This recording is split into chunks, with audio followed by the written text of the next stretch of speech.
በእኛ በኩል ሲሄዱ ለ20 ቤቶች እስከ 48% ቅናሽ ያገኛሉ። ዲያስፖራ ከሆናችሁ ቤት በመኪና ዋጋ ለጠቁማችሁ። ዲኤምሲ ሲመጡ ለዲያስፖራ ልዩ ትኩረት አለው። እስከ 48% ድረስ የበዓል ቅናሽ ለ20 ቤቶች አዘጋጅተናል። ከ80% በላይ ዲያስፖራ በሰፈሩበት በዚህ መንደር ቤት መግዛት ካሰቡ ሁሉንም ፍላጎት ያሟላ ሪል ስቴት ዲኤምሲ ነው። በወር 30 ሺህ ብር ገቢ ካለዎት ዲኤምሲ ያለ ስጋት ቤት ይግዙ። ዘመናዊ መኖሪያ ቤትዎን ከ220 ሺህ ብር ቅድመ ክፍያ ጀምረው ይዋዋሉ። 60% የባንክ ብድር ያዘጋጀን ሲሆን ካሉበት በእጅ ስልክ ደውለው ከ8% ጀምሮ በመክፈል ቤቶን ይውሰዱ። ወዲያው በ3 ቀን ዲኤችኤል ካሉበት ሀገር እናደርሳለን። ከስቱዲዮ እስከ ባለ 4 መኝታ እንዲሁም ቅንጡ የንግድ ሱቆችን አዘጋጅተናል። መንደሩ በ65000 ካሬ ላይ ያረፈ ሲሆን 5 ሊፍቶች፣ 5 የመዋኛ ገንዳ፣ 5 የከርሰ ምድር ውሃ፣ 5 ባካፕ ጄነሬተር አለው። ዘመኑን በዋጀ በአልሙኒየም ፎርምወርክ የግንባታ ጥበብ የሚገነቡ በመሆናቸው በአጭር ጊዜ ማስረከብ ዋና ግባችን ነው። እንደሚከፍሉት መጠን እስከ 35% ተጨማሪ ቅናሽ ተዘጋጅቷል። አስተውሉ። በእኛ በኩል ሲሄዱ ለ20 ቤቶች በስፔሻል ቅናሽ ይስተናገዳሉ። የድርጅቱን ስልክ በ0988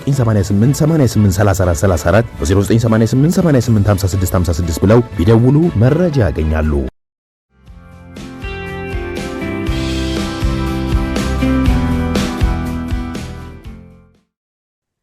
ጤና ይስጥልን ክቡራን ተመልካቾቻችን፣ ሲሳይ አጌና ከሉዓላዊ ሚዲያ ማክሰኞ ሰኔ 17 2017 ዓመተ ምህረት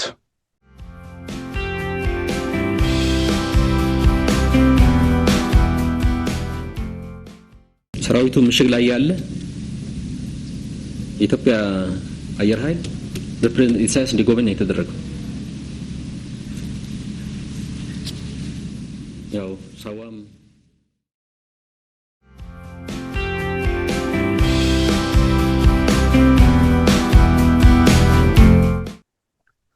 ተከዜ ወንዝ ከመሙላቱ በፊት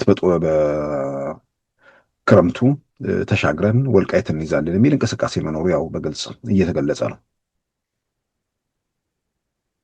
ይህንን ሰሞኑን በሚያደርጓቸው እንቅስቃሴዎች ሽሬ ላይ፣ መቀሌ ላይ፣ ሐውዜን ላይ ተከታታይ የሚያደርጓቸው እንቅስቃሴዎች አሉ።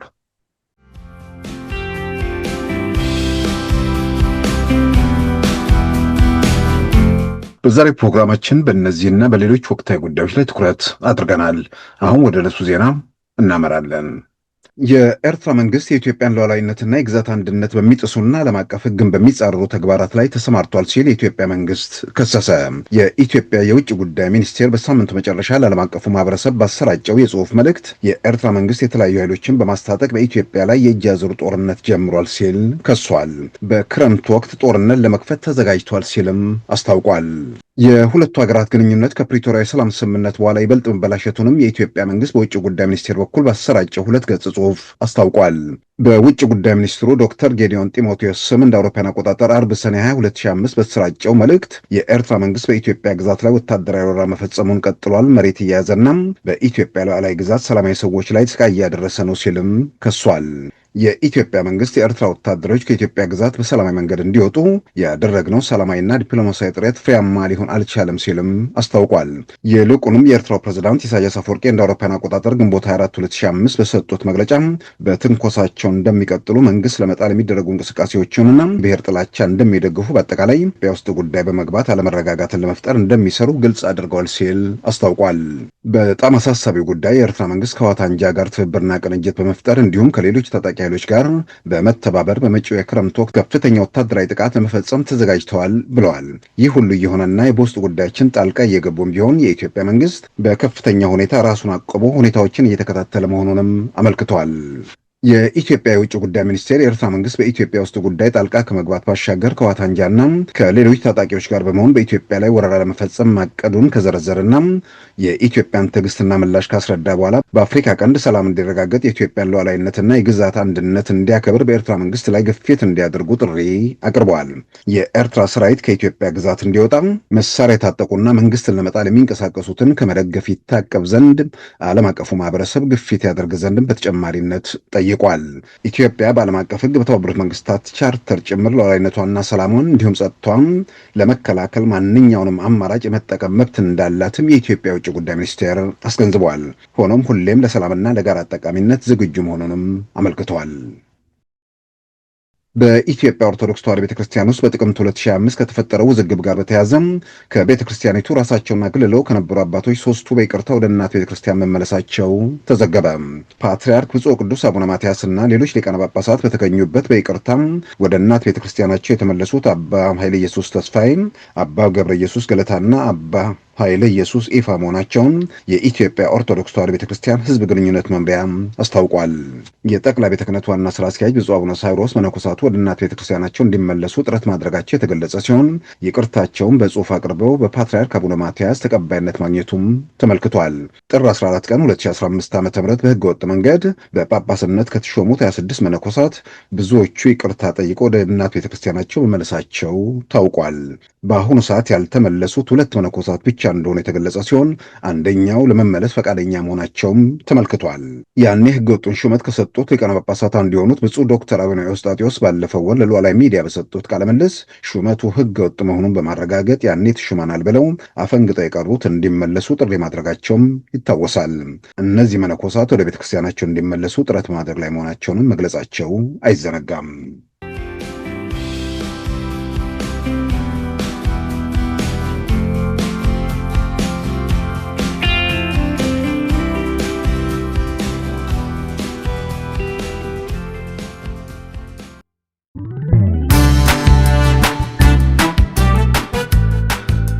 ሉዓላዊ ሚዲያን ይደግፉ።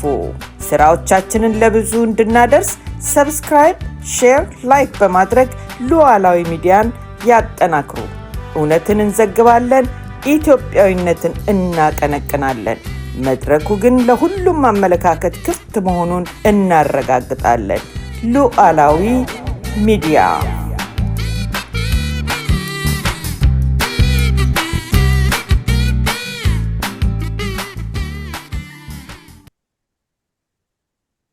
ጥቅምት 4 2013 ዓ.ም በትግራይ የፈነዳውን ጦርነት ተከትሎ ከሁለት ዓመታት በላይ ከተካሄደ አውዳሚ ጦርነት በኋላ በደቡብ አፍሪካ ፕሪቶሪያ በተፈረመ የሰላም ስምምነት ሰላም መልሶ መረጋገጡ ይታወቃል። ሰላሙን ለማዝለቅ ሰላሙን ለማጽናት ደግሞ የሚሰሩ የስምምነቱ አካላት እነሱን ተፈጻሚ ለማድረግ የተደረጉ ጥረቶችና እርምጃዎች መታየታቸውን በግልጽ የሚታወቅ ነው። ነገር ግን ሁለት ጉዳዮች ላይ መሰረት አድርገው ወደ ቀውስ ወደ ግጭት መልሶ ለመግባት የሚደረጉ ጥረቶች ደግሞ እየታዩ ነው። ምናልባትም ኢትዮጵያ ውስጥ አሁን ባለንበት ሁኔታ ውስጥ እዚህ ላይ ትኩረት አድርጎ በተደጋጋሚ ድምፅን ማሰማት፣ ግፊት ማድረግና ተመልሰን ወደ ግጭት ተመልሰን ወደ ቀውስ እንዳንገባ ስራዎች መስራቱ በጣም አስፈላጊ ነው። የህዝባዊ ወያኔ ሓርነት ትግራይ ማለትም በኢትዮጵያ ብሔራዊ ምርጫ ቦርድ የተሰረዘው ቡድን መሪዎች፣ በሌላም በኩል የጦር አዛዦች ከዚህ ጋር በተያያዘ የሚያደርጓቸው እንቅስቃሴዎች በግልጽ የሚታዩ ሆነዋል። የፕሪቶሪያው የሰላም ስምምነት ላይ በግልጽ የተቀመጡ ግጭቱን ማቆም፣ በዋናነት የተኩስ ማቆም ስምምነት የተኩስ ማቆምን ስምምነት መሰረት አድርጎ ደግሞ በዘላቂነት የታጣቂዎቹን መልሶ ለማቋቋም የመሳሪያ ማስፈታቱ ሂደት እንዲሁም ደግሞ በጦርነቱ ሳቢያ የተፈናቀሉ ሰዎች ወደ መኖሪያቸው ወደ ቀያቸው የመመለሱ ተግባር፣ እነዚህን የመሳሰሉ ተግባራት ባለፉት ዓመታት ሲሰሩ ቆይተዋል። መቶ ያላለቁ ጉዳዮች አሉ። ተንጠልጥለው የቀጠሉ ጉዳዮች መኖራቸው ግልጽ ይታወቃል። በዋናነት ዛሬ ላይ ሆነን ነገሮች ሲመረመሩ የተፈናቃዮቹ ጉዳይና የመሳሪያ መፍታቱ ሂደት ሁለቱ በንጠልጥል የቀጠሉ ከመሆናቸው ባሻገር አብዛኛው የፕሪቶሪያ የሰላም ስምምነት ምላሽ አግኝቷል ወይ ደግሞ እያገኘ ነው ማለት ይቻላል። ተፈናቃዮች መመለስ እንዲሁም ደግሞ የዲዲአሩን ፕሮግራም ተግባራዊ ከማድረግ ጋር ተያይዞ የተፈጠሩ ክፍተቶች ወይ ደግሞ ሙሉ ሙሉ ምላሽ ያላገኙ ሁኔታዎች መኖራቸው ይታወቃል። በፕሪቶሪያው የሰላም ስምምነት በአንድ ወር ጊዜ ውስጥ በትጥቅ መፍታት እንደሚኖር የተገለጸ ቢሆንም በሁለት ዓመታት ውስጥም ገና ማስፈታት የተቻለው ወደ 50 ሺህ አካባቢ እንደሚሆን እንግዲህ የተገለጸ ያለው። በአጠቃላይ ከ200 ሺህ በላይ ሰራዊት ህወሓት አለኝ ያለው ያንን ለማቋቋም ገንዘብ ስለሚያስፈልግ ገንዘቡን ደግሞ ለማግኘት ጥረቶች የቀጠሉበት ሁኔታ ስላለ የኢትዮጵያ መንግስት በከፊል ተሸፍኖ በሌላም በኩል ደግሞ ከለጋሾች በተገኘ ገንዘብ የመጀመሪያው ዙር የማሰናበት ሂደቱ ቀጥሏል። ሙሉ በሙሉ ማስፈታት የሚቻልበት ሁኔታ ውስጥ አለመገባቱ ደግሞ ይህንን የቀረ ታጣቂ ይዘው ወደ ተኩስ ለመጀመር ለሚንቀሳቀሱ ሰዎች እድል ሰጥቷል። ለመተኮስ ምክንያት የሚያደርጉት ደግሞ ሌላው ያልተፈጸመውን የተፈናቃዮችን ጉዳይ ነው። ከተፈናቃዮች ጋር ተያይዞ ያለው ነገር በተደጋጋሚ ያነሳነው ነገር ነው። ተፈናቃዮቹ ወደ ቤታቸው ወደ ቀያቸው እንዳይመለሱ የፌዴራል መንግስት አልከለከልም፣ የአማራ ክልል መንግስት አልከለከለም፣ እዛው የሚገኙ የወልቃይት ጠገዴ ነዋሪዎችም አልከለከሉም። በዋናነት ተፈናቃዮቹ ታግተው የተያዙት በዶክተር ደብረጽዮን ቡድን መሆኑ በግልጽ የታወቀ ነገር ነው። አሁን በተለያየ መንገድ ግፊቶች ስለተደረጉ ተፈናቃዮቹ ወደ ቤታቸው ወደ ቀያቸው እንዲመለሱ በዓለም አቀፉ ማህበረሰብ ግፊት ስላለ ተፈናቃዮቹ መረረም በሚል ለመመለስ ስለተዘጋጁ ተፈናቃዮቹ ከተመለሱ ደግሞ ከዚህ በኋላ የሚቀር ነገር የኢትዮጵያን ፌዴራል መንግስት ለማሳጣትና ወደ ግጭት ወደ ቀውስ ለመግባት የሚያስችል ሁኔታ ስለሌለ ይሄኛው ሁኔታም ነገሮች ጫፍ ላይ መድረሳቸውም ከጫፍ መድረሱ ጋር ተያይዞ ደግሞ የአየር ጸባይ ማለትም የተከዜ ወንዝ ከመሙላቱ በፊት በክረምቱ ተሻግረን ወልቃይት እንይዛለን የሚል እንቅስቃሴ መኖሩ ያው በግልጽ እየተገለጸ ነው። ይህንን ሰሞኑን በሚያደርጓቸው እንቅስቃሴዎች ሽሬ ላይ፣ መቀሌ ላይ፣ ሐውዜን ላይ ተከታታይ የሚያደርጓቸው እንቅስቃሴዎች አሉ።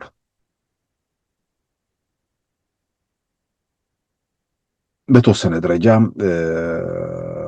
ምን አደፋፈራቸው የሚል ነገር ከመጣም በተለያየ መንገድ እንግዲህ ከዚህ ቀደም አቶ ጌታቸውም ሲናገሩ እንደተሰማው እነዚህ ሰዎች በምንም ተአምር ወደ መሀል ሀገር ለመሄድ ይፈራሉ። ከሀገር ውጡ ሲባሉም ከሀገር ለመውጣት ስጋት አለባቸው። በወንጀል በኃጢአት ውስጥ የተዘፈቁ በመሆናቸው በዛ ረገድ ፍራቻ እንዳለባቸው በተለያየ መንገድ የሚገለጹ። ስለዚህ እነሱ ከወንጀል ለመውጣት ከኃጢአት ለመንጻት ያለው አማራጭ መልሶ ጦርነቱ ገብቶ ከዛ በኋላ የሚገኝ ነገር ካለ እንሞክረው የሚሉ ይመስላል። ግን በዚህ ሁኔታ ውስጥ ያንን ማረጋገጥ የሚችሉ አይመስለኝም። አጠቃላይ ነገሮችን ስናይ ልክ የዛሬ 4 ዓመት የነበረው ሁኔታ የሚያስታውሰን ነገር ነው። ያኔ ወደ ግጭት ወደ ጦርነት ለመግባት ምክንያት የተደረገው ምርጫ ነበር። ኮቪድ ዓለም አቀፍ ስጋት በነበረበት ወቅት ኮቪድ ምርጫ ለማስተጓጎል ምክንያት ሊሆን አይገባም፣ ፌዴራሉ መንግስት ምርጫ ማድረግ የማይፈልግ ከሆነ እኛ ምርጫ ማድረግ አለብን በሚል እንቅስቃሴ ጀመሩ። ያ ህገወጥ ድርጊት መሆኑ በተደጋጋሚ የተገለጸላቸው ለመስማት ፈቃደኛ አልነበሩም። በሌላ በኩል ዛሬ በተለያየ መንገድ የሚያጅቧቸው በተመሳሳይ የተቃውሞ ካምፕ ውስጥ ያሉ ያኔ ምርጫ መራዘም የለበትም የሚለውን ነገር በጋራ ሲያስተባብሩ ነበር፣ ድምጻቸውን ሲያስተጋቡ ነበር። ከመስከረም 30 በኋላ መንግስት የለም የሚለውን በጋራ ሲያስተጋቡ እንደነበር ይታወሳል። ግን ዛሬ ላይ ከየቆሙበት ሰፈር ሆኖ አስተያየት ከመስጠት በተጨባጭ ተያይዞ የሚመጣውን ጣጣና አደጋ ተገንዝቦ ምክንያታዊ የሆነ ነገሮችን መሰረት አድርጎ መከራከር ለማናችንም ይጠቅማል። ቢያንስ በእነዚህ ሰዎች ሳቢያ ይነስም ይብዛ የተወሰኑ ሰዎችን ቢሆኑ ምንም ጉዳይ ውስጥ የሌሉበት ሰዎች ዋጋ ሊከፍሉ ይችላሉ። እነዛ ዋጋ እንዲከፍሉ የምንሰጣቸው የተዛቡ አስተያየቶች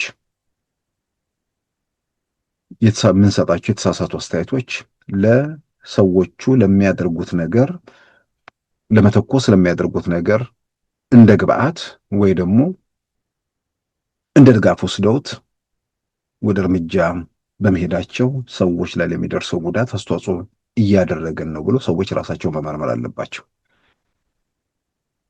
ያኔ በምርጫው ወቅት እንኳን ኢትዮጵያ ምርጫ የሚባል ነገር አይታ ማታውቅ ማለት ነው። ይሄ ዝም ብሎ በየ5 ዓመቱ ቆዩ የሚደረገውን ቲያትር አይደለም። ምርጫ ትክክለኛ ምርጫ የሚያደርጉ ሀገራትን ነው የምለው። ምርጫ የሚያውቁ ሀገራት ኮቪድ ዓለም አቀፍ ስጋት ከመሆኑ ጋር ተያይዞ ከ60 የሚበልጡ ሀገራት ምርጫ ጊዜያቸውን ለማራዘም የተገደዱበት ምርጫ ያለ ምርጫ መንግስት መሆን የማይቻልባቸው አሜሪካን የመሳሰሉ ሀገራትም ምርጫው ጊዜ እየተቃረበ ሲመጣ ምንድን ነው የሚደረገው ብለው የህገ መንግስት ክርክር ወይ ደግሞ ውይይት የተጀመረበት ጊዜ እንደነበር እናስታውሳለን። የ4 ዓመታት ክስተት ነው። ያኔ ግን ኢትዮጵያ ውስጥ ህገ መንግስቱ ላይ ምርጫ ለማራዘም የሚያስችል ሁኔታ አለ ወይ የሚል የህገ መንግስት ጉባኤ ተጠርቶ ባለሙያዎቹ፣ አርቃቂዎቹ፣ በህገ መንግስት ጉዳይ ላይ ጥናት ያደረጉ ሰዎች ሁሉ በሀሳብ ሰጥተውበት ውይይት ተደርጎ ውይይቱን መሰረት አድርጎ የኢትዮጵያ ብሔራዊ ምርጫ ቦርድ ከዛ በኋላ ምርጫው ቢያንስ ለ1 ዓመት እንዲራዘም ወሰነ። ከ60 የሚበልጡ ሀገራት ምርጫ አራዝመዋል። ምርጫ የሚያውቁ ማለት ነው። ምርጫ ቲያትር ሲሰሩ የነበሩት አሁን ምርጫ የሚያደርጉ ሀገራት ማለት ነው። ያ በሆነበት ወቅት ለመተኮስ መንደርደሪያ ስለነበር ያ ከተወሰነ በኋላ ለ1 ዓመት ስለተራዘመ ግንቦት 2012 ምርጫ መካሄድ ነበረበት።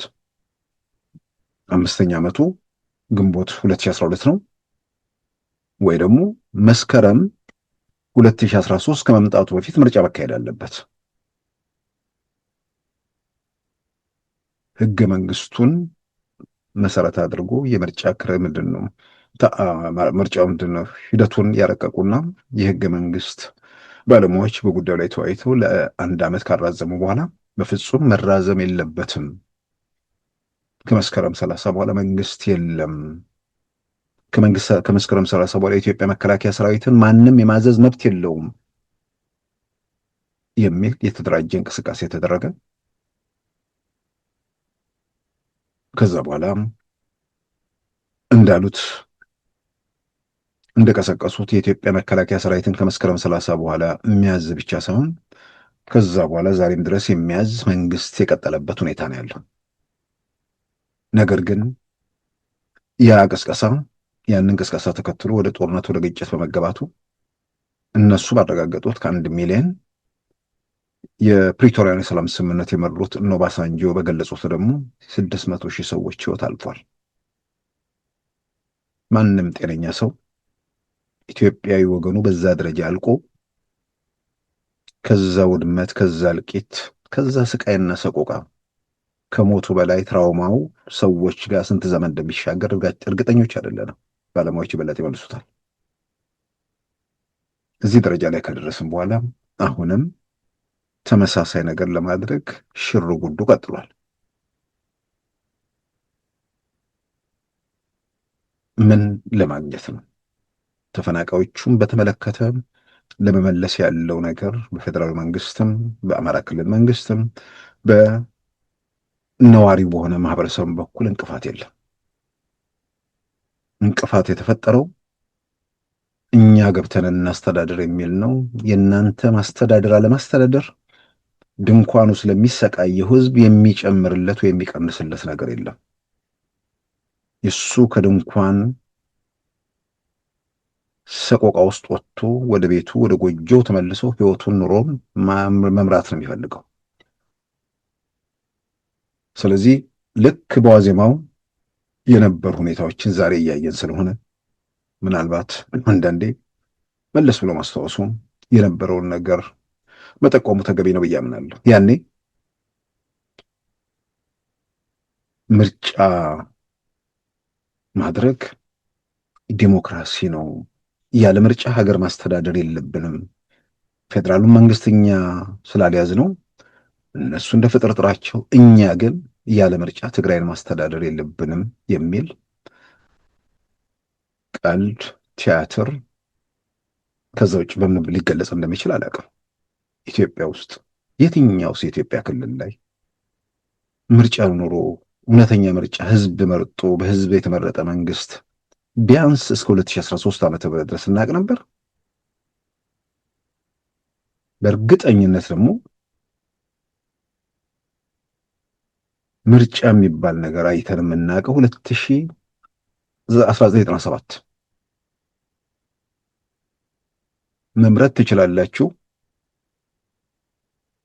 የመረጣችሁትን ሰው ግን ወደ እስር ቤት ነው የምናግዘው ተብሎ ውጤቱ እንዴት እንደተቀለበሰ እናስታውሳለን። ስለዚህ ከዛ ውጭ ከቲፒኤልኤፍ ጋር ተያይዞ ያለ የምርጫ ታሪክ አለ? ኢትዮጵያ ውስጥ የትኛው ክልል በደርግም ዘመንም በለው ዝሆን ምናምን የሚባል ቲያትር ነበር። ቲፒኤልኤፍ ከመጣም በኋላ በየ5 ዓመቱ የሚደጋገም ቲያትር ነበር። ኢትዮጵያን በካርዳቸው መሪያቸውን ከነጉድለቱም ከነክፍተቱም ቢሆን ለመጀመሪያ በታሪክ የሰየሙት በ2013 ምርጫ ነው። ያም ደግሞ መሪያቸውን የሚለው ነገር ራሱ ጥያቄ ውስጥ የሚገባ ነገር ነው። መሪን እንደ ሌሎች የአፍሪካ ሀገራት ኢትዮጵያን ቀጥታ መሪያቸውን መምረጥ የሚችሉበት ህገ መንግስት የላቸውም። አንድ የምርጫ ክልል ውስጥ 100,000 ሰው የመረጠው ሰው የሀገር መሪ መሆን የሚችልበት የፓርላማ ስርዓት እንደ ኢትዮጵያ ባለው ሀገር በብዙ መልኩ ክፍተትም ጉድለትም ያለበት ነው። ምናልባት ህገ መንግስት ማሻሻያው እነዚያን ነገሮችን በተገቢ መልሳል ብዬ አምናለሁ። ድፍን አፍሪካ ከሞሪሸስ በስተቀር ፕሬዝዳንታቸውን ቀጥታ መምረጥ በሚችሉባት አህጉር ውስጥ ኢትዮጵያውያን መሪያቸውን የማይመርጡበት ህገ መንግስት ነው የተረቀቀው። ከእንደዛ ጭምር ብዙ ጉድለት ክፍተት ያለበት ሀገር እንደ ሀገር እንዴት ይሻገራል ሲሆን ስልጣን ላይ እኛ እንዴት እንቆያለን በሚል የተሰራዳ መሆኑ ዛሬ ላይ ብዙ ጥያቄ የሚነሳ ነገር አይመስለኝም። ስለዚህ ምርጫው ያለ ምርጫ እንገዛም ያለ ምርጫ እናስተዳድርም ተባለ። ይቅርባቸው የሚል ነገር ማሳሰቢያ ከፌዴሬሽን ምክር ቤትም እንደዚህ ተሰጠ። አሻፈርን አሉ፣ ምርጫ አደረጉ። ከዛ በፊት የነበረው ምርጫ ከመደረጉ በፊት የነበረው የትግራይ ጊዜ አስተዳደር የፌዴራሉ መንግስት የሚያውቀው አስተዳደር ነው። ያኛው ግን በኋላ የተመረጠ የተባለው ነገር የኢትዮጵያ ብሔራዊ ምርጫ ቦርድ ያላካሄደው ከህገ መንግስቱ ውጭ ራሳቸው ምርጫ ቦርድ አዋቅረው ያደረጉት ስለሆነ ህጋዊ አይደለም። በጀት ለዚህ ቡድን አልሰጥም። ወረዳዎቹ ግን ቀደም ሲል በነበረው መዋቅር ያሉ ስለሆኑ የትግራይ በጀት በወረዳዎቹ በኩል ይሄዳል የሚል ነገር መጣ። እንዲህ ለመተኮስ ወደ ግጭት ወደ ውጊያ ለመግባት ዝግጅት ስለነበር ይሄ ቢደረግ ቀጥሎ ይሄ ይመጣል። ይሄ ሲባል የትግራይ ህዝብ በጀት ተከለከለ ይባላል። በጀቱን ለማስመለስ እንተኩሳለን ወደሚል ነገር ለመሄድ ራሳቸው ሲያዘጋጁ ነበር። ይህን ካደረጉ በኋላ በዋዜማው ጥቅምት 23 ቀን 2013 ዓ.ም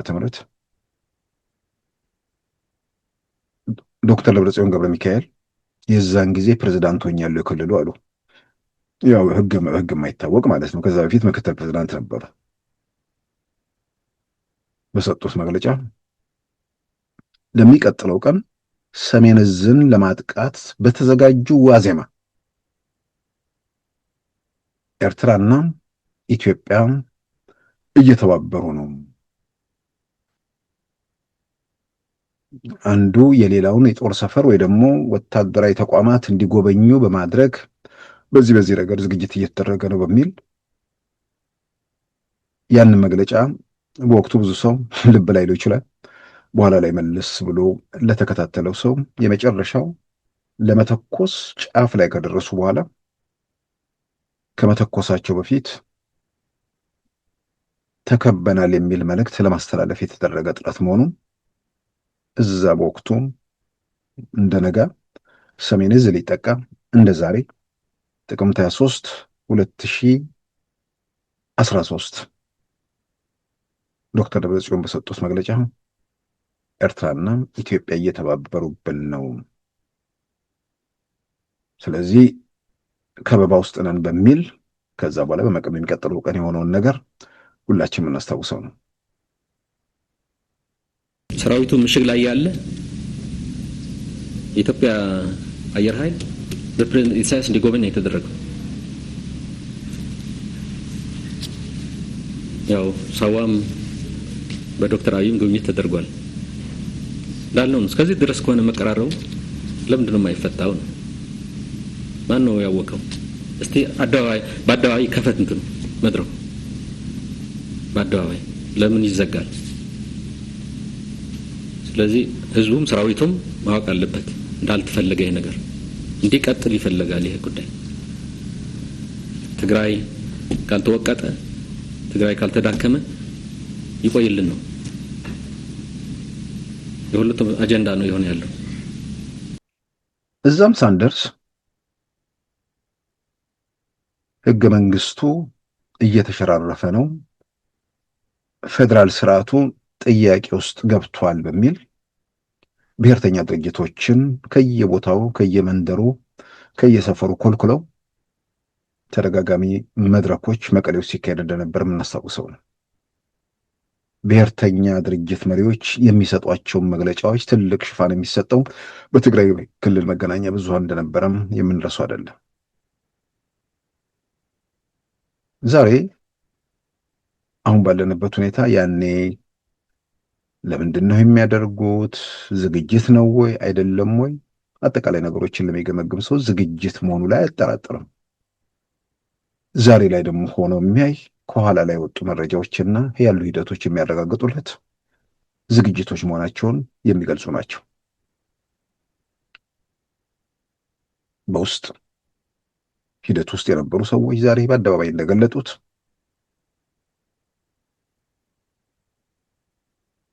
ሚሳኤል አለን፣ አዲስ አበባንም አስመራንም በአጭር ጊዜ ውስጥ እንቆጣጠራለን የሚል እብሪት፣ ትዕቢት የተመላበት እንቅስቃሴ ውስጥ ገብተው አዲስ አበባን ከያዙ በኋላ ፊታችን ወደ አስመራ ዙረን የፈቀድነውና የፈለግነውን እናደርጋለን የሚል እኔ አንዳንዴ መንግስት በነበሩበት ወቅት ሁሉ ነገር በእጃቸው በነበረበት ወቅት ማድረግ ያልቻሉትን ነገር መንግስትነታቸውን ካጡ በኋላ እንዴት ማድረግ እንደሚችሉ ራሱ አስገራሚ ነገር ነው። አንዳንዴ ሁሉን ነገር ስለዚህ ቡድን ሲያስቡ የነበሩት አቶ መለስ ዜናዊ ብቻ ነበሩ ወይ የሚል ሁሉ ጥያቄ ነው የሚያስነሳው። ያው እሳቸው ካለፉ በኋላ በደንብ እየተንገጫገጨ ምናምን የቀጠለ ቡድን ስለሆነ ብዬ ነው።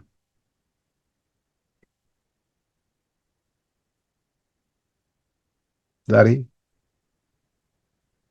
ያኔ ምናልባት ብዙ ሰዎች ወደኋላ ተመልሰው ወቅቱን የሚያስቡ የሚገመግሙ ከሆነ ቲፒኤልኤፍ በተወሰነ ደረጃ ወደዛ አይነት ሁኔታ ውስጥ የተደፋፈረው ማድረግ የሚገባው ነገር በተወሰነ ደረጃ አላደረገም ማለት አይቻልም። ሀገሩ ቀውስ ውስጥ ነበር፣ ትልቅ ትርምስ ውስጥ ነበር፣ ስርዓት አልበኝነት የነገሰበት ነው።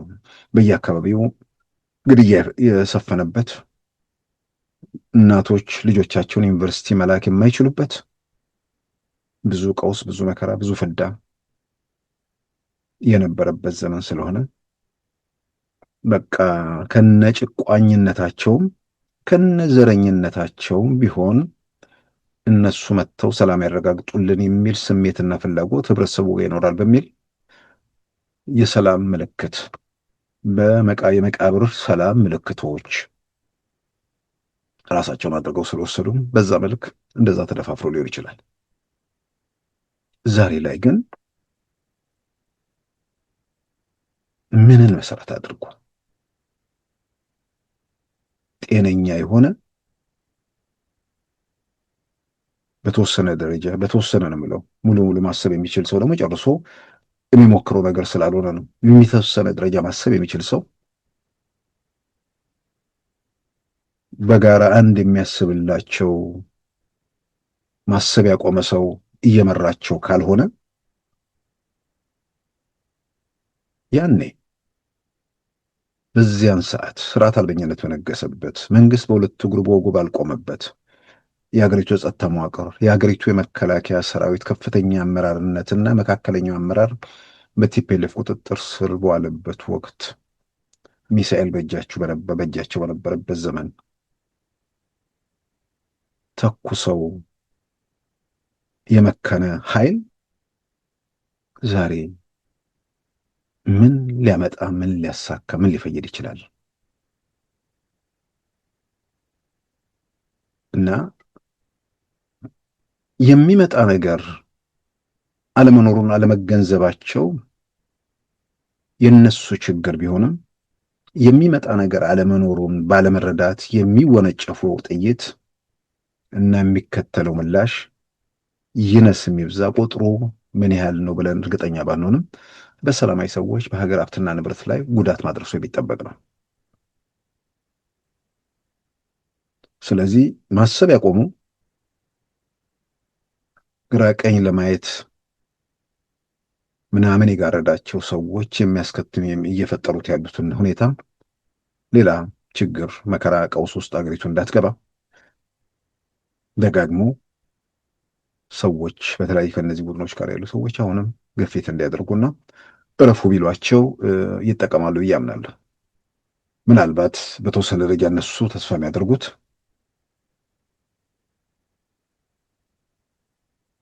ከኤርትራ መንግስት ጋር እንተባበራለን፣ ከፋኖ እንተባበራለን፣ ከሸኔ እንተባበራለን የሚል ነገር ሊሆን ይችላል። ግን ማንም ጤነኛ ሰው ያኔ በሚተኮሱበት ሰዓት የነበረው መንግስትና ዛሬ ያለው የኢትዮጵያ መንግስት የሰማይና የምድር ያህል የሚራራቁ ናቸው። ያኔ የኢትዮጵያ መንግስት ላይ በሚተኮሱበት ሰዓት የነበረው ሸኔና ዛሬ ያለው ሸኔ የሰማይና የምድር ያህል ይራራቃሉ። ዛሬ የት እንደሆነ አድራሻው የማይታወቅ እጅ እግሩን ያጣ ሸኔ የሚባል ቡድን ያለው ያኔ ከኢትዮጵያ መንግስት ጎን ተሰልፎ የነበረ ፋኖ ዛሬ ከኛ ጎን ስለሆነ የትኛው ፋኖ አለ ወይ? አሁን በራሱ በጋራ መቆም ይችላሉ? እንኳን እንደ አማራ እንደ አንድ ማህበረሰብ ወኪል አይደለም የክፍለ ሀገሩ ተወካይ ሆኖ መቆም የሚችል ቡድን አለ ወይ ብቻ ሳይሆን ይሄ ቡድን ከሸጥና ከገዳም ከምናምን ወጥቶ ምን ያህል ሊያገለግላቸው ራሱ አቅም ዝግጁነት አለው ወይ? ያኔ ጦርነቱን ሲጀምሩ እጃቸው የነበረው መሳሪያ ብቻ ሳይሆን የነበረው ወጥ የሆነም የህወሓት አመራር ነባሩም አዲሱም እስከ አዲስ አበባ ድረስ የተዘረጋው ወጥነት እስከ አሜሪካ እስከ አውሮፓ የተዘረጋው መናበብ በአንድ ዓላማ ለአንድ ግብ መንቀሳቀስ ዛሬ አለ ወይ? ህወሓት እንደ ቡድን ፍርክስክሱ የወጣበት እንደ ጣዖት ሲመለክ የነበረው ቡድን ጣዖቱ ተከስክሶ ማፌዣ መሳቂያ መሳለቂያ የሆነበት ምዕራፍ ላይ ከተደረሰ በኋላ በምን መመዘኛ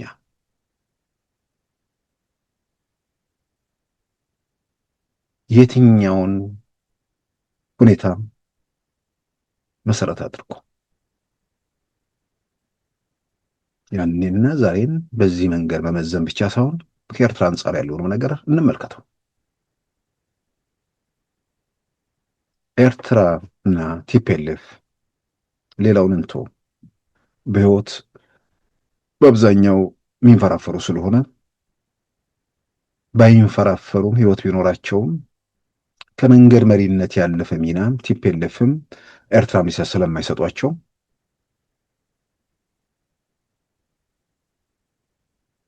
ህወሓትና ኤርትራም እንደው ተማምነው እንኳን በአንድነት ቆሙ ብንል ዛሬ ኢትዮጵያ ያለችበት ቁመናና አቅም ብቻ ሳይሆን ዓለም አቀፉ ሁኔታ የኤርትራ መንግስት በድፍረት ከዚህ ኃይል ጎን ሆኖ ኢትዮጵያ ላይ ለመተኮስ ይደፍራሉ የሚለውን ብርቱ ጥያቄ ያስነሳል።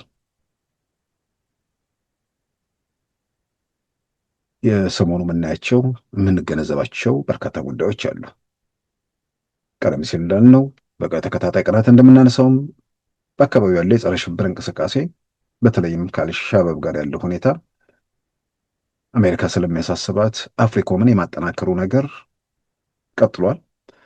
የአፍሪኮም እንቅስቃሴ ይበልጥ ውጤታማ እንዳይሆን ከኢትዮጵያና ከኬንያ ጋር በትብብር መስራት አስፈላጊነትን በጉዳዩ በመስኩ ላይ ባለሙያዎች ሆኑ የሚሰጧቸው ትንተናዎችን ባነበብን ማግስት ነው እንግዲህ የአፍሪኮም ዋናው አዛዥ አዲስ አበባ መጥተው ከጠቅላይ ሚኒስትር አብይና ከፊልድ ማርሻል ብርሃኑ ጁላ ጋር የተነጋገሩት። በሌላው በኢኮኖሚ በምናምን ያለውን የዴንማርክ መንግስት በ300 ምናምን ሚሊዮን ዶላር እንዲያደረገ የተባበሩት መንግስታት የቢሊዮን ዶላሮች ስምምነት አደረገ። ኢትዮጵያ በመጠባበቂያ ገንዘቧም በታሪኳ ገጥሞ እንትን ኖሯት የማያውቅ ሁኔታ ውስጥ ገብታለች። የኢኮኖሚ እየተነቃቃ መሆኑ ምናምን እሱን ትተን ማለት ነው።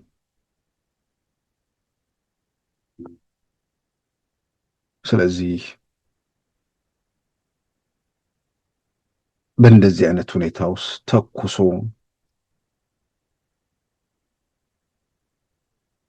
ራስን በራስ ለማጥፋት የሚደረግ እርምጃ መሆኑ ላይ በግሌ ቅንጣት ታክል አልጠራጠርም። ራሳቸው እስኪጠፉ ግን ስንት ቀን ይወስዳል የሚለውን የእነሱን ሁኔታና ኢትዮጵያን ሁኔታ ገምግሞ አጠቃላይ ስሉን አይቶ መረጃ አጠናቅሮ ምላሽ የሚሰጠው የሚመለከተው የመንግስት አካል ነው። በለኮሱት እሳት መልሰው እንደሚነዱ ባያጠራጥርም እስኪነዱ ስንት ጊዜ ይወስዳል? እነሱ እስኪነዱ ስንት ሰው ይጎዳል የሚለው ጉዳይ ስላለም በእነሱ ጦስ ንጹሐን ሰለባ እንዳይሆኑ የእስከዛሬ በቃልና ተጨማሪ ሞት ተጨማሪ እልቂትና ውድመት እንዳይኖር ግፊት ማድረግ በብዙ መልኩ ይጠቅማል፣ ያስፈልጋል። በምንም መንገድ በማናቸውም ተአምር ሰማይና ምድር ቦታ ቢቀያየሩ እንኳን ከዚህ በኋላ ኢትዮጵያ ውስጥ ያለውን ነገር ለመለወጥ አይደለም ለመቅነቅነቅ ወይ ደግሞ የተወሰነ ብዥታና ጥርጣሬ ለመፍጠር የሚያስችል ሁኔታ በኢትዮጵያ ውስጥ አለ ብዬ አላምንም። የለም፣ ያለቀና የተደመደመ ኢትዮጵያ ውስጥ ያለውን ነገር ለመለወጥ ያለው ድል ኢትዮጵያ ውስጥ በተደራጀ ትርጉም ባለው ሂደት ውስጥ ማለፍ ብቻ ነው። የምርጫ ሂደት ውስጥ ማለፍ ነው። ያንንም ደግሞ ለማድረግ ከዚህ ቀደም የነበረው ቲያትር ውስጥ ተሳታፊ የሆኑ ሰዎችን አይነት ነገር አይደለም። ትርጉም ያለው የፖለቲካ እንቅስቃሴ ለኢትዮጵያ ያስፈልጋታል። በደንብ የተደራጁ ሐሳብም አቅምም ያላቸው ኃይሎች ሐሳብም አቅምም ኖሯቸው ደግሞ በየጎጇቸው በየመንደራቸው የተኮለኮሉ ሳይሆኑ በትልቅ ሀገር ውስጥ ተፎካካሪ ሆኖ አሸናፊ ሆኖ ለመውጣት የየሰፈሩን እድር አፍርሶ በሀገራዊ ህልም ውስጥ ደግሞ የሁሉም ኢትዮጵያዊ መብትና ነጻነት በተከበሩበት ሁኔታ ውስጥ ማለፍ በሚቻልበት ሁኔታ ውስጥ ስራዎችን መስራት፣ ለዛ ራስን ማዘጋጀት፣ በሚሊዮን የሚቆጠረው አባል ካለው የፖለቲካ ቡድን ጋር ለመፎካከር በሚሊዮን የሚቆጠር አባል ባይኖር እንኳን በሁሉም ክልሎች አሸንፎ ለመውጣት የሚያስችል ስራዎችን መስራት፣ አንዳንድ የሚሆን የፓርላማ ተመራጭ ማስገባት፣ በሂደት እየሸረሸሩ የተሻለ አቅም፣ የተሻለ ዓላማ፣ የተሻለ ህልም ያለው ደግሞ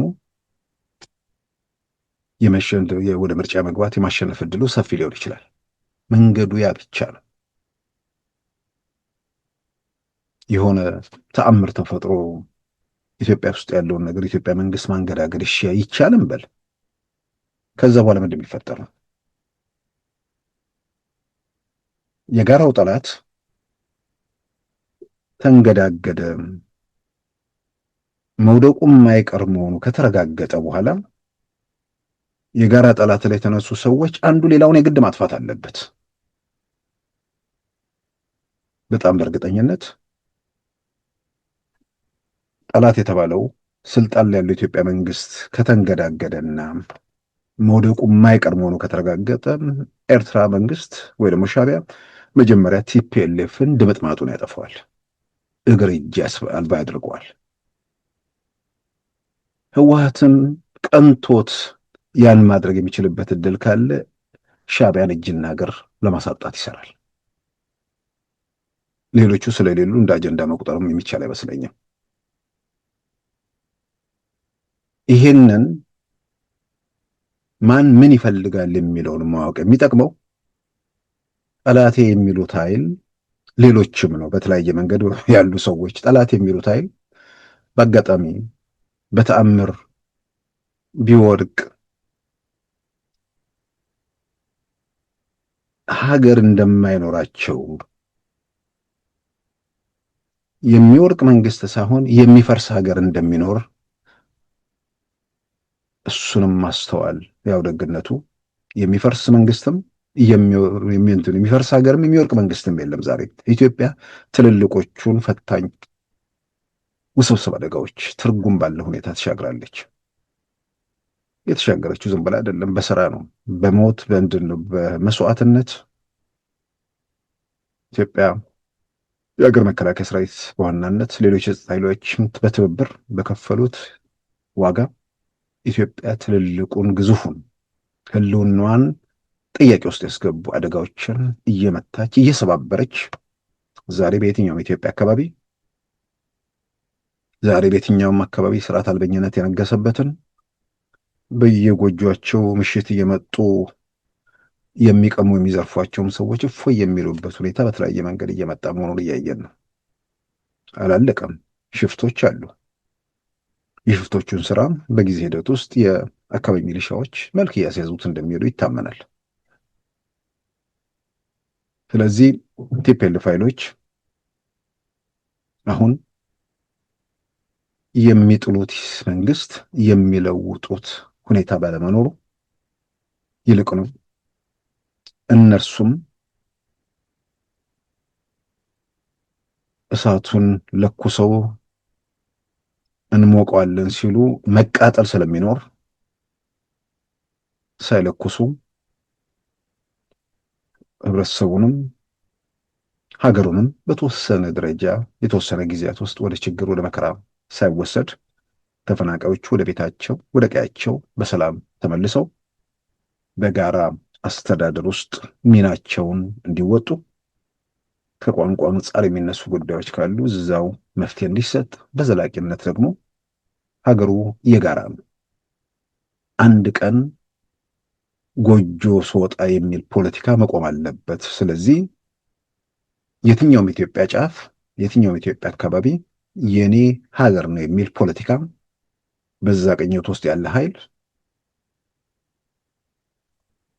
ይህ ቦታ ወደ ከሌ ስፍራ ተከለለ፣ ወደዛኛው ተከለለ፣ ወደዚህኛው መጣ በሚል ነገር ውስጥ መወዛገብ የለበትም። እዛ አካባቢ ያሉ ሰዎች መብታቸው አይገደብ፣ ነፃነታቸው አይገሰስ፣ ከማንም በልጠው ከማንም አንሰው መታየት የለባቸው በሚለው ነገር ላይ በዛ መንገድ መንቀሳቀስ ነው ለማንም የሚበጀው። ከዛ ውጭ ያለው የሚፈይድም የሚጠቅምም ነገር አይመስለኝም። ስለዚህ የቲፒኤልኤፍ ሰዎች እነ ዶክተር ደብረጽዮን 50 ዓመት በትግል በስልጣን በረብሻ 50 ዓመት ተሞላ። ስለዚህ ከዚህ በኋላ ቢቻል እንደ አማካሪ ከሰለቻቸውም ደግሞ የኢኮኖሚ ችግር የለም ፊትን ወደ መንፈሳዊ ሕይወት መልሶ ለሰሩት ጸጸትን እየገለጹ በተለያየ መንገድ ደግሞ ህዝብ በሚካስበት ነገር ላይ እየተባበሩ ነገሮችን በዛ መንገድ እልባት መስጠት የራስን መፍትሄ ለማድረግ መዘጋጀቱ ብዙ መልኩ ይጠቅማል ብዬ አምናለሁ። ከተፈናቃዮች ጋር በተያያዘ አንዳንድ ትርጉም ያላቸው እርምጃዎች የሚመስሉ ነገሮች እየታዩ ነው። ጠቅላይ ሚኒስትር አብይ ካልተሳሳቱ ከሕክምና ባለሙያዎች ወይ ደግሞ ከፖለቲካ ፓርቲዎቹ ጋር ባደረጉት ውይይት ከፖለቲካ ፓርቲዎቹ ጋር ነው። ተፈናቃዮችን በተመለከተ በፌዴራል መንግስት በኩል የተፈናቃዮች በመመለስ ጉዳይ ላይ ምንም ወደኋላ የሚልበት ነገር አለመኖሩና ለመመለስ ያለውን ዝግጁነት አረጋግጠዋል። የትግራይ ጊዜ አስተዳደር ፕሬዝዳንት ጀነራል ታደሰ ወረደም በዚህ ረገድ ከፌዴራል መንግስቱ ጋር እየሰራን ነው የሚለውን ተናግረው፣ በሌላ በኩል ደግሞ ዳተኝነት አለ የሚል ነገር አንስተዋል። ያው ኢትዮጵያ የዘር ፖለቲካ መጥፎነቱ ተቀናቃኝ የሆነውን ኃይል የተቀደሰ በጎ ተግባር ቢሰራም ሰራልኝ ብሎ መናገር በሌላው ወገን ስለሚያስወነጅል የሆነ ክፍተት ወይ ደግሞ ጉድለት እንዳለበት መናገሩ አስፈላጊ ነው ሆኖ የተገኘ ይመስላል። ከዚህ ቀደም አቶ ጌታቸው ይህን ንስሐ ገብተዋል። ችግሩ እኛ ጋር መሆኑን እያወቅሁ በተደጋጋሚ ፌዴራል መንግስቱ ላይ ሳላክ ቆይቻለሁ፣ ከዚህ በኋላ ሰለቸኝ፣ በቃኝ፣ ንስሐ ገብቻለሁ አሉ። ጀነራል ታደሰም ፌዴራል መንግስቱ ምንድን ነው ያደረገው የሚለውንም እዛው ላይ አብረው ቢመልሱ ጥሩ ነው። ምንድን ነው የፈጠረው ክፍተት? ተፈናቃዮቹ ወደ ቤታቸው፣ ወደ ሰፈራቸው፣ ወደ ቀያቸው እንዳይመለሱ ከልክሏል። የአካባቢ ጥበቃውን በተመለከተ የቲፒኤልኤፍ ኃይሎች አይጠብቁ፣ እዛ ያሉት የአማራ ኃይሎች ይጠብቁ የሚል ነገር አድርጓል። እንደሰማነው በዝርዝር እንደተቀመጠው የኢትዮጵያ ሀገር መከላከያ ሰራዊት የጥበቃውን ኃላፊነቱ ይወስዳል የሚለው ነገር በግልጽ ተቀምጧል። ከዛ ውጭ ያሉ ነገሮች በህግና በስርዓት የሚፈቱበት ሁኔታ በግልጽ አንዱ ለሰብ ተብሎ እስከ ሬፈረንደም ያለው ሂደት ተቀምጧል። ይህንን ስራዎች በተሰሩበት ሁኔታ ውስጥ ለምን ነገሮችን ማወሳሰብ ወይ ደግሞ በሌላ መንገድ እንትን ማለት እንደሚያስፈልግ አይገባኝም።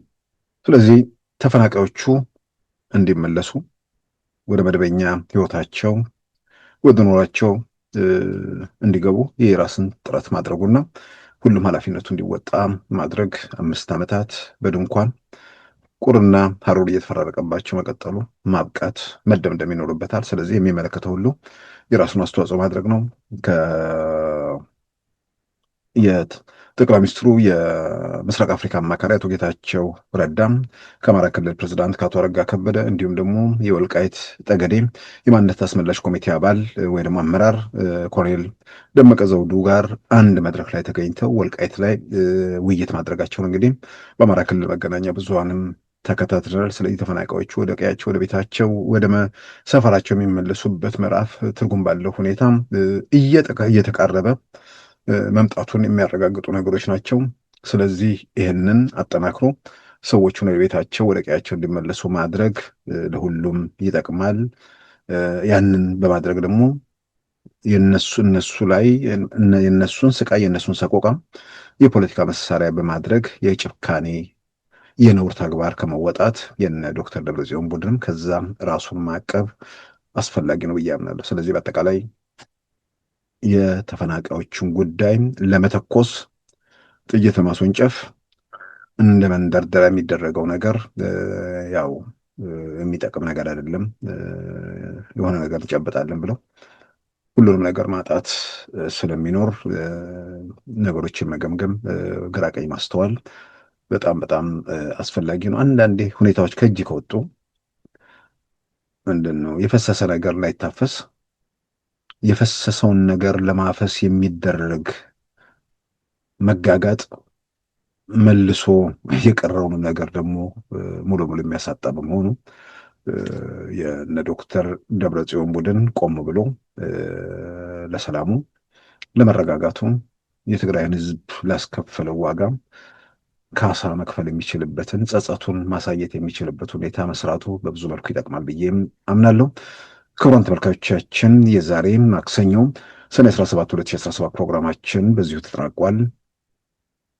ጤና ይስጥልን።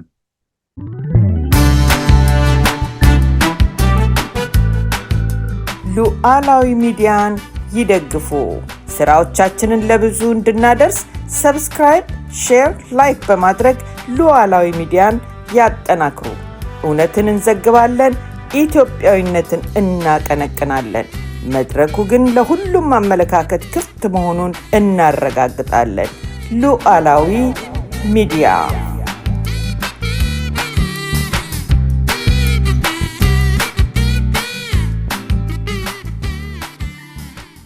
የዛሬ ማክሰኞ ሰኔ 17 2017 ፕሮግራማችን በዚሁ ተጠናቋል። ጤና ይስጥልን።